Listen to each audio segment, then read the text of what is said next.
Way. There we go. Okay, we have a lot of speakers today with some really important information to share.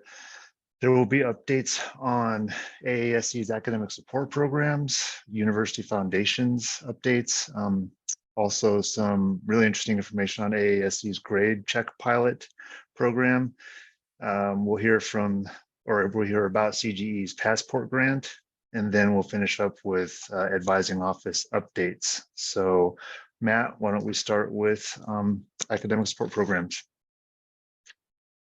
Fantastic. Yeah, thank you, Tomas. And it's really nice to see you all again. I hope that your start of your semester is going well. We had a few programs that I wanted to highlight that are happening in September, just right around the corner here. In fact, just a few days from now, we're going to kick things off. And I'm going to go ahead and share my screen to share some details with you. This first program is a new pilot that we are trying out this semester, this fall semester, to support our incoming freshmen. So over the course of the summer, you may have heard us talk about ACAD 294 or Bronco Base Camp. And we're just about to the finish line here. So this weekend, we're going to be running that course. And it's on the 17th and 18th, and there's still time for students to sign up. So the idea behind the class is to provide a 1-credit weekend workshop that really is focused on reflecting on the first month of the student's experience, taking time to maybe meld some of the ACAD 101 content we have and some of those study strategies that we work with all sorts of students with, and really apply them to their classes this fall. So it'll be a 2-day, 9 to 4 p.m. event. Students need to request a permission number, and that QR code will take you to the website for the class and also a place where students can request a permission number for the course. But really the whole point of the class is to, again, support students in their first semester in that transition. We've attempted to do this in different ways leading up to the semester. We've tried a couple of different models where we wanted to attempt a class the week before class started and just didn't get a whole lot of traction. And this has been a real great success in terms of enrollment. We're up to 44 students and we have plenty of seats left. So it's a solid group, and I'm really, really excited for this class to take off. So again, it's 1 credit. There's no additional fees associated with the course, so it's at no cost to the student. We're providing lunch and light snacks throughout the day so that there's plenty of food, and students have a chance to meet with 4 of our instructors. So the folks that are going to be formally teaching this course are experts across our office, including Lindsay Cassidy, Maria Paluzzi, Brittany Arts, and Carissa Wilcox. So those 4 folks are going to be leading the course this next upcoming weekend. And I know that this is just a few days away, but students are still able to enroll through the end of the week. So we'll be taking students through the end of the week. And again, if you want to push this out to students that are looking for that support, or they may have some concerns about the first few weeks of class, this is a good way for them to kind of settle in, reflect on things that may have been going really well and things that they might be struggling with. And we're going to apply some tools to that. So this is Bronco Base Camp, and we are going to lean heavily into that metaphor. So know that we're going to have some fun with that. And we're really excited about this. Okay. So that's Bronco Base Camp. Again, it's ACAD 294. That's what you to look it up on PeopleSoft. But this website will take you to a place where they can request a permission number. All right. Let's see. And then secondly, so a program that you all have likely received invites to, and if you haven't, please let me know. We are so stoked to be bringing back Bronco Social. So for those folks that have been with our university for a few years now, back through starting in about 2015 through 2019, we ran a program called Bronco Social. And of course, during the pandemic, we weren't able to bring all these folks together. But on Tuesday, September 27th, we're holding our first Bronco social since the pandemic, and we're inviting all of the campus community to join us. So I couldn't be, again, more stoked about this, to bring everybody together. We have a few speakers joining us for the 4 p.m. portion of the program, and many of you have received an invite for the 5 p.m. portion of the program. So know that the first hour is really built for students, and we're trying to recruit as many students as we can to come join us. There's going to be a few folks from around campus. We have a few speakers that are going to be representing our staff, our administration, and our faculty to tell a few stories about their first year experience and offer some tips for success to students. And then we're transitioning to the mixer, where I hope to see all of you at 5 p.m. on the sub patio. So we're crossing our fingers that we don't get a rogue storm like we did this morning. But we do have backup. We have the atrium ready. So we do have an indoor space ready should that happen. But the event will be catered, and it'll be really informal and fun. That's what we're going for. So a way for students to connect with our campus community, specifically first year students, but just a great opportunity to see one another and share in some fun at the beginning of the semester. So please consider attending for however long you can make it. Again, the mixer portion will happen at 5 p.m., starting at 5 p.m. On the sub patio. So those are two of the main things that I wanted to highlight this afternoon. And I know that I have a little bit of time here. I kind of flew through that. Are there any questions that you have about Basecamp or Bronco Social? Matt, I have a question about Basecamp. Yes. Can you talk with everyone or mention to everyone the importance of showing up after they've registered? Yes. Basecamp. Thank you. So we've reiterated to students several times throughout the past few weeks that this course is in fact for credit, and they are registered to take it. So for students that register, we've been messaging them to say, please drop the course if you are not able to make it.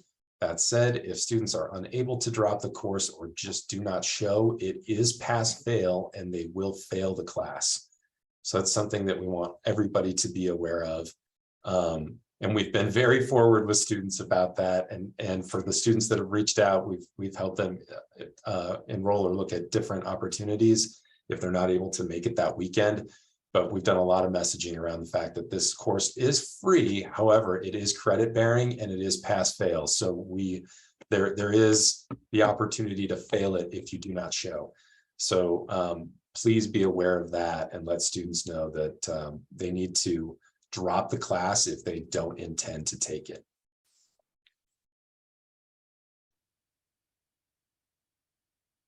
Any other questions?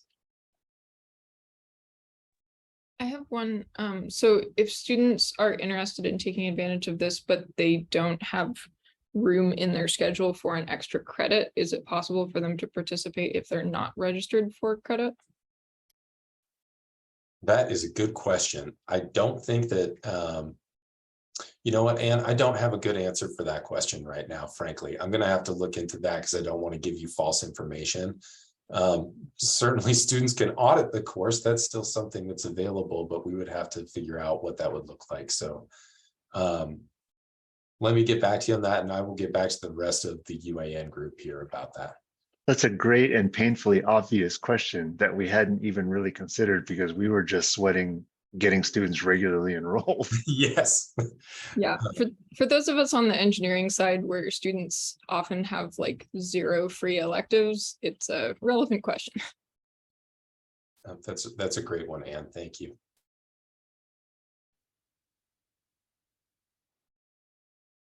Okay, if there aren't any other questions for Matt, let's go ahead and move on to University Foundations with Candace. Thanks all. Hi, everyone. I'm Candace Reynolds. I'm the Director of University Foundations. This is my first meeting in this group, so thank you for inviting me, and I look forward to getting to know as many of you as I can. So thanks. Really, I just have a few reminders and advising about University Foundations. And so let me just run off. It's not going to take very long at all. One is that if you are looking at submitting adjustments, we would actually prefer that you submit them rather than do a soft inquiry. We'll have all of the information we need to be able to make a decision. Sometimes with soft inquiries, it's just hard to know what it is we're looking at. So if you actually go ahead and submit the adjustments, we're better able to help. The other is that when students need to retake UF 100 or 200, and they need a permission number to enroll, we definitely want we require that students come and meet with us. We want to be able to talk with them and figure out what has happened in the past and how we can help them be successful. So we're not just going to, they can't just ask us to sign it. So make sure that that they are going to need to come in and talk with us. Another this really is an announcement, just a reminder that all students should be taking UF 100 in their first 30 credits at the university and should be taking UF 200 within their first 60 credits at Boise State. And the last is, and I hope this will show up in the chat. No. We do not have a chat, Candace. Not have a chat. Then I will just announce it and then I will send it to somebody to get the information out. And that you can just send it to the invitee list of this meeting. I will do that. Thank you. Great. We are having our UF Summit on September 30th, starting at 12:30. All of you are invited, but I also wanted to let you know that the speaker that we have invited for that event is Todd Zakryzek, who has written a book called The New Science of Learning. And his book is actually geared towards students, and he volunteered to do a session for our students. So we will be having a session at 10:30 on September 30th, and all students are invited for free. So I'll send information about that out, but I would encourage you to kind of help adds to what Matt is doing with the Bronco Base Camp. A little bit more about, how to be successful as a student.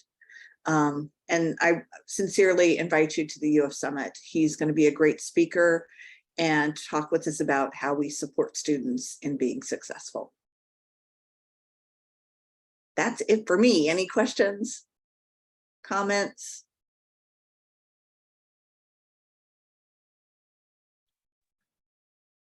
Look at us racing through this agenda. Is there a question? Okay, thanks, Melanie. Sorry, I just have a couple follow-ups. Candace, hi, I'm the Director of Advising in Arts and Sciences. And one is the meeting that you request to meet with students. Is that a flexible format? Just curious in terms of logistics with students coming in who might have tight schedules, or do you all do that virtually or in multiple formats? Yeah, I will let, I think Tamara is here. Yeah. So if she wants to disagree with me, but I think it will be pretty, it could be flexible. Certainly could be done on Zoom or on the phone, but Tamara may know more. Yeah, Melanie, we'll do it on the phone. We'll do it via Zoom. We'll do it in person. And we're just talking about the request to exceed max course registration. So not if they're doing a first repeat, but if they're doing a second. Okay. Yeah, that's helpful to clarify. Thank you. Yeah. I want them to be successful. Absolutely. And then of course we welcome the re-referral to academic advisors if there's larger picture things that we can be useful around. But and then the other piece is related to ensuring students are taking it within a certain credit time frame. We're seeing students coming in obviously with AAs and multiple volumes of credits. Often as a first year student, we're not intentionally not advising students, of course, into UF classes, but it's often that is the case and scenario. Even when their transcripts aren't in yet, they're pending, or we have evidence of that pending credit, and we're not advising them accordingly because they're technically then not required to take those or meet that foundations piece. So just as an FYI, if it appears otherwise, I think it's a good reminder because the volume of students that we're seeing with credit is pretty high. Yes, and actually I'm aware that that's happening probably more frequently. And I think all of us need to be thinking about those kinds of things, right? How to be supportive of them. Thank you, Melanie. Thank you. Any other questions for Candace regarding UF? Okay, we are racing along. Dare I say we might even end early, and I understand that I probably just cursed that. So, Candace, if there's nothing else, thank you very much. Let me know whenever you need to come back and give us updates on UF. I will. Okay, next we have AASC's grade check pilot program with Lindsay and also Chelsea. I think you might be presenting too. If Chelsea wants to chime in, that's always great. Sure. My name is Lindsay Cassidy, Assistant Director for Academic Development and Recovery within AASC. Many of you know the breadth of our work is supporting students who are on academic probation, students seeking reinstatement. In addition to that, we also oversee the academic alerts referral process and outreach. And I'm going to I was going to share my screen, but I can just kind of talk through this. So one of the things that we have noted through the academic alerts process is while we have seen a significant uptick in the number of academic alerts that have been submitted by faculty, that number was hovering just around 500 alerts last academic year. We still have around 1,200 students that are being placed on probation for the first time in any given academic year. So there's a pretty big gap in terms of kind of the early referrals of students to our office and those students who are, experiencing pretty significant academic distress or setbacks. We also know that most of our first time probation status students are in that 0 to 24 Boise State credits. So they're new students to Boise State by and large, with about 90% of the students who are placed on first time probation falling into that category. So all of that kind of led us to the idea of piloting a more formalized process of trying to identify students who are struggling early in the semester. And we had been working with Candace, kind of graciously allowed us to partner with her along with Matt Rekla to institute a mid-semester grade check pilot this semester with 4 UF 100 sections. Our office is working to currently identify students who are showing early indicators of struggling academically, whether that be missing initial assignments in a course, persistent or consistent attendance issues within the first few weeks, or any indicators as identified by the instructors. We'll be doing identification and outreach around week 3 and week 6 of the semester, with the goal of really connecting students to resources and support when initial concerns arise, and to best enable them to pursue options and to identify strategies and demonstrate improvement. So we're really just in the initial phases. We're sort of starting the first grade check process, and wanted to present this to the group in large part because we will be CCing the academic advisor on record for those students that we reach out to in the same way that we do that for academic alerts. So you might see a slight uptick over the next couple of days of some outreach to those students that we have identified showing early indicators of academic challenge. No specific charge for you to do outreach. However, if you do have a relationship with a student or if they're coming in for RADs potentially, that could be a good point of conversation with those students. Chelsea, do you have anything else to add? No, just that overall alerts are also coming in more and more each week. So it is great if you all could reach out, or if you see them in advising notes when you do meet with students, to just bring them up and ask how those classes are going. We get about a 50% response rate on those, and we always update an advising note so you would know anything about our contact or lack thereof with students, but it's always good to have multiple points of contact throughout the semester with students who may be struggling. Any questions? Thank you. Okay, thank you. A half hour earlier than anticipated, basically, but Corinne, can you tell us about CGE's passport grant? Yes. Okay, so I've got a couple announcements first. We have our study abroad fair for the first time in 3 years. We're not sure if we really know how to plan an event anymore, but so it's tomorrow, 10 to 1. Students can go to the quad. We forgot what we do, but we'll figure it out. So send students there if they have any interest in studying abroad. Our office received a grant it allows 25 students to get a US passport first. So there's a few criteria, and I'll send the criteria after the call. First time passport, Pell Grant, first year student. Those are the main things what we know they're requiring. So we'll have an application, sort of more of a screening process, and then students can get a passport from us for free. And so one more thing, I'm trying to keep things going. We have Isaac Castellano will be teaching. We got another grant for him to go teach in Costa Rica. It was delayed 2 years because for obvious reasons. So he'll be teaching UF 200 in Costa Rica, probably around May. We're still working on the details. So that will be an option for some students. And we'll follow up with more information over the couple of weeks. I've been emailing with Isaac today, and he'll be coming to the October 11th program. Yeah, I told him that. Yeah, so that'd be great. And we're not sure if we know how to do programs anymore either, but I know. Well, yeah, I went to one Matt's table. going to show us real soon whether we do. I know we went to one thing and we're like, oh, business cards. Business cards. It's like, oh my gosh. So yeah. Okay, so wow. I don't think it's possible the curse ending early. I think we're going to make it. So really quick, any updates from our advising offices? I will do the quick call outs, AASC. I think Matt and Lindsay did a great job. Of course, we're ramping up and scheduling our comms to go out next week for required advising, and we're going to hit the ground running there. Everybody's engaged in some ACAD course to some extent, and so we're busy navigating curriculum and student engagement. So yeah, just diving into advising. I do want to ask, did Janice have transfer credit updates, just so we don't skip that? Was that on the agenda for today? Yeah, I think she was ahead of me, but yeah. Oh, you know what? I forgot to write I just want to that make sure down. we leave room.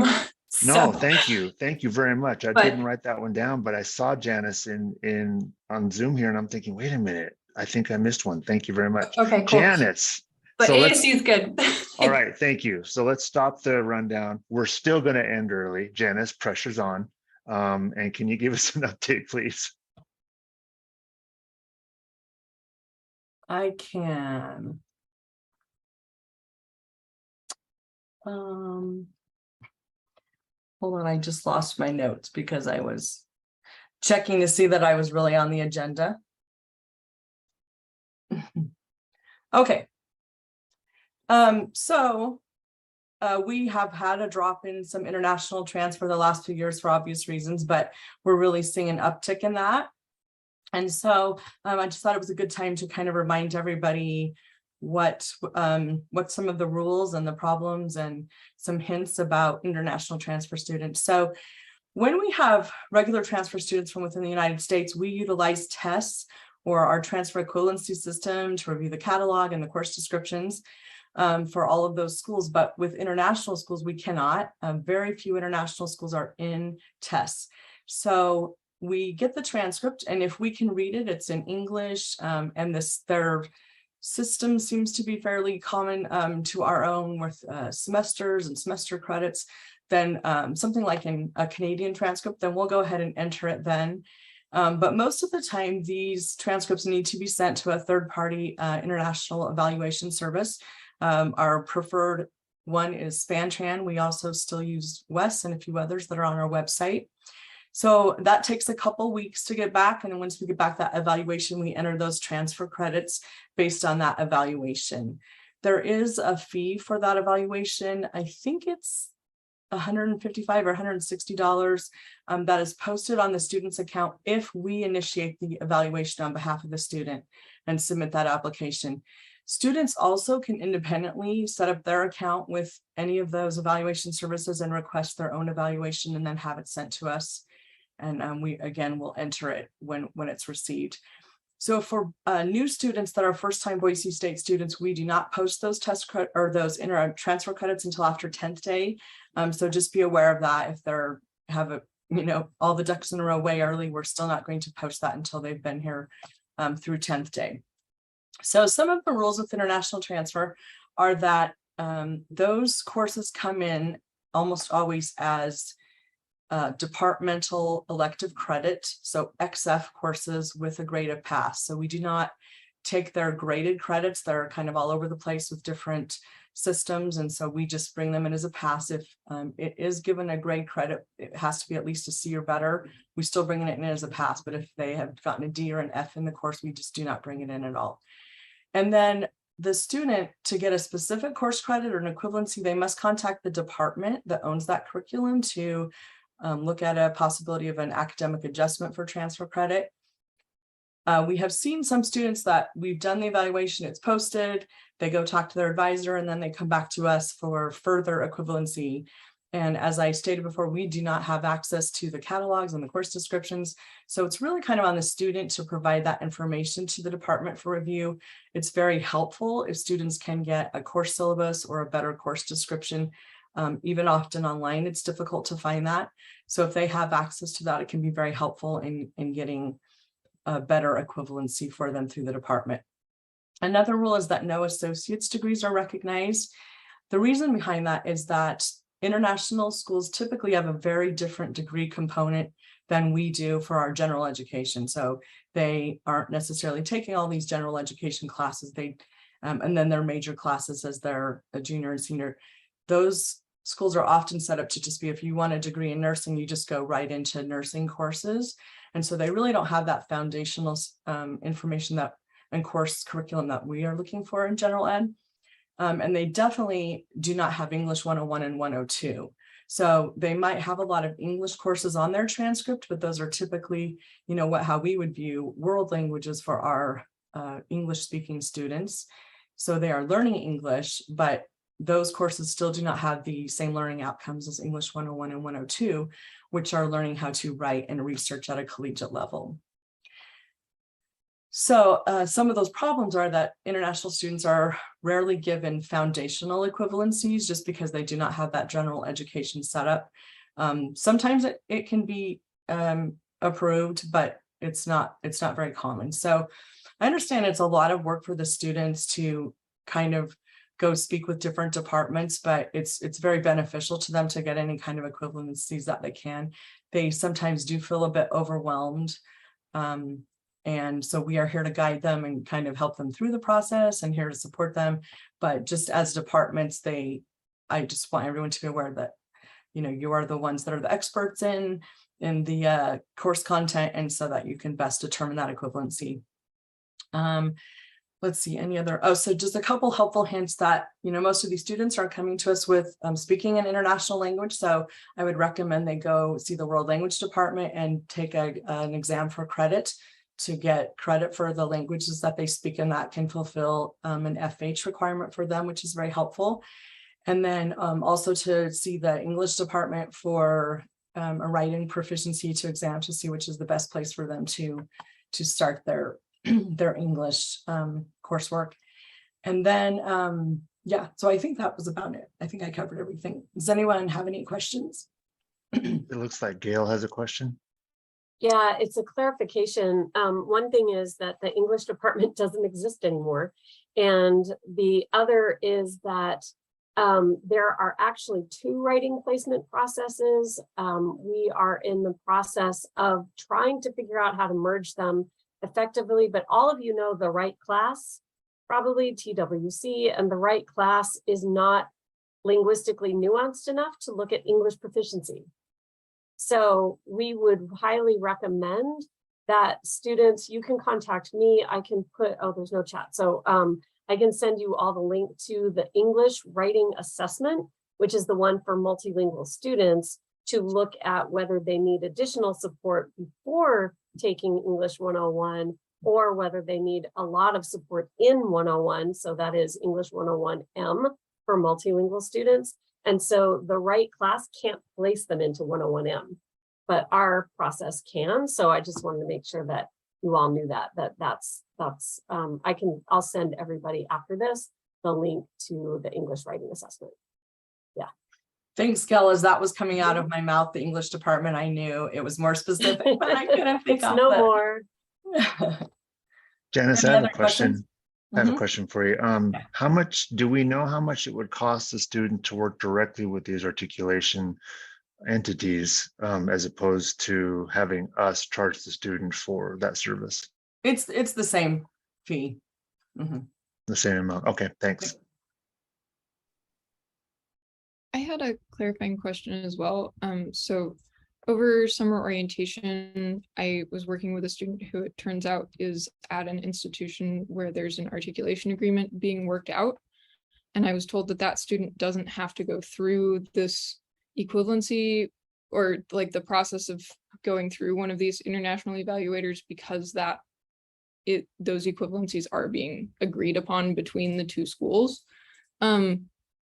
Other than just like stumbling across these things by accident, is there a good way for advisors to check if students might be a part of a articulation agreement that's being worked out or that sort of thing? Because otherwise it seems like there's a danger that we might be telling students to spend $150 on an evaluation that they don't actually need. Yeah, I think maybe we talked about that student this summer, and I actually was not aware of that either. So I might have to do a little research to see if I'm not sure there are a lot of articulation agreements with international schools, but I can check. Unless somebody else on the call knows more about that than I do. So I will do some research and send it to the group. Okay, thank you. Any other questions for Janice or Gail? Okay, thank you very much, Janice. I apologize for blasting right past you on the agenda. Elizabeth, thank you very much for catching that. Advising office updates. Let's go to COAS. Anything? Much like everyone else, I'm sure we're just preparing for required advising. Scheduling wise, I'll just say if you have a student that is changing their major that we can assist with in any way, COAS advising, our website, we keep our kind of complicated advising updates and structure up to date on a table off of that website. So that is a great guide if you're referring students to schedule. And when in doubt, feel free to have them email or phone our office in CAS. We're happy to help direct them so they're not bounced around. That's about it for now. Thank you. Yeah. Anything from Kobe? Yeah, well, just two quick things. Most of you know well, I don't know, actually, maybe you know, we're hiring 3 positions in our office.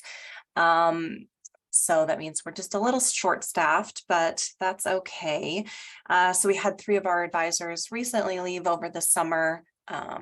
So if you'd worked with them, that would be Megan, David, and Stephanie. Megan is still teaching some classes for Boise State, and then Steph is still the faculty in residence for the rest of until they find someone else that's going to do that. But anyway, so they have moved on to other positions and things. So we're just hiring. Tomas is on our hiring committee. Thanks, Tomas. So we're working through that. Hopefully we'll get some new faces in here for UAN, maybe I don't know, hopefully by October, hopefully by the next meeting, we'll see. So I just wanted to say that. The other thing, just kind of a reminder for required advising, right? For Kobe, we have required advising for every student every semester. So if you are meeting with a previous Kobe student who's now changing their major to whatever your major is, and they have that Kobe hold, just shoot us an email. If you have a specific advisor that you meet with or talk to all the time, that you have a good relationship with, you can always reach out to them, or you can just email our general Kobe advising boisestate.edu email with the student information and let us know you've met with them and they've changed their major. And then we'll go in and remove that, no problem. That was really it. Just want to mention those two things. Great, thank you, Holly. Thanks. Education. Nope, I don't think we have anything new. Great. Engineering. Just some advisor updates. We're hiring in the process. Hopefully in October, we'll be introducing our new construction management advisor. Bryce has been helping out and doing double duty with civil engineering and construction management. Along the lines of construction management, we have our largest construction industry career fair next Thursday, the 22nd, from I believe 8 to 1 with 80 employers. We've only previously had like 60. So capped and maxed out one of the ballrooms there with 80 employers. Other advisor updates, computer science. We've got one of our part-time advisors out on maternity leave and another advisor who'll be working remotely only. So if you are referring computer science students to our office in person, please send them to the advising office in the Rook 101 building or the advise engineer email. And then I think last end of summer, we haven't had a big advising council introduction. Delaney Obaldia is a new advisor who we hired end of May, beginning of June, that was with us over the summer. She's helping with Engineering Plus, our engineering undecided and material science advisors. So she is finishing up her master's at Boise State and working part-time. So unfortunately she can't join us at these meetings, but she's another new staff member that we have. Great, thank you. Health sciences.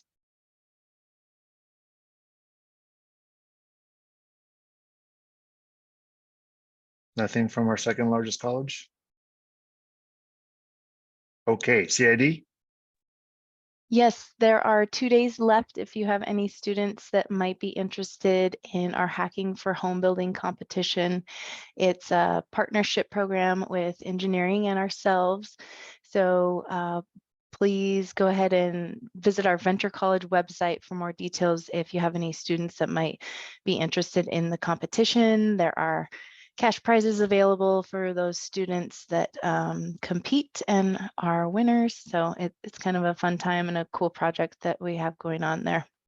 That's it. Awesome, thank you, Amanda. School of Public Service. Hi, everyone. Just a couple of things. First is that if anyone does change their major during the required advising process to one of our majors, you can always send them to our website and our drop-in hours are on there. We also want to remind everyone that all 4 of us advise for all of our different majors. And so students don't have to meet with a particular person for one of our majors. They can just come to our drop-in hours. We don't have specific advising appointments. They just all come to drop-ins.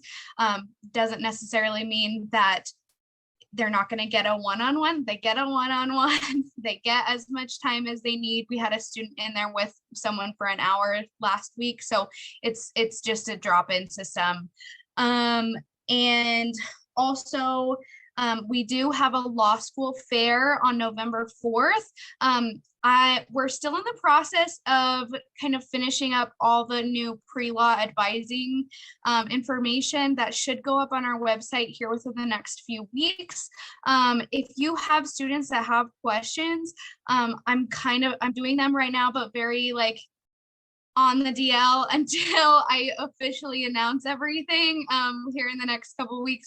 But if students do have like immediate concerns about pre-law, they can always email prelawadvising@boisestate.edu, and I am checking that email very, very regularly. But like I said, there will be a big kickoff. We have a pre-law advisor. It's this person and how they do that. But keep it on your calendars that November 4th, we do have a law school fair in the Student Union building. Haley, let me know when pre-law is fully up and running, and we can do a feature for large UAN if you'd like. Yes, I would love that because there's probably going to be just some stuff students need to do on our website before they meet with me. So I'll email you and let you know, and then we can set something up. Yeah, let me know. Thank you. Okay, extended studies, concurrent enrollment. No update from the extended studies side. All right, And thank you. And Cinda had a hand up. oh, I just wanted to tell everybody, I'm sorry about my voice, that the expired catalog email or ineligible catalog email will be going out to the thousands of students this week that we send out in the fall every year. Right, thank you, Cinda. Sorry, extended studies, nothing? nothing from extended studies or from concurrent enrollment. Okay, thanks, Karina. Honors.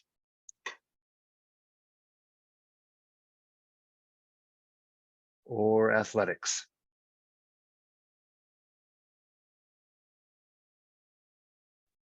Okay, looks like we're done. Let's